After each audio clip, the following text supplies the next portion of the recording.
So how do you delete a Teams account on your Android phone? So let me show you exactly how it would work.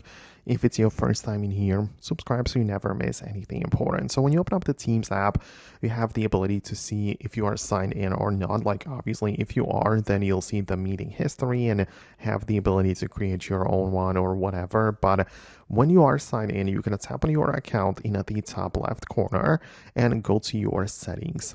Upon going to the settings, you can change all of the regular stuff like the appearance and so on. And at the bottom entirely, you literally have a button which is titled Delete Account. So when you do this, then you are going to be not only signed out, but the account with the history is going to be deleted and fully gone. Above it, there is the button to sign out, which is a completely different story, because if you sign out, you're going to be in the default stage of the app, but your data is not going to be deleted. You can just jump back in and sign in whenever you want. So this is kind of the difference which there is. So if you want to delete it, click on the red delete button and you should be good to go. So obviously it is up to you to decide how exactly you want to approach this, but I hope it helps.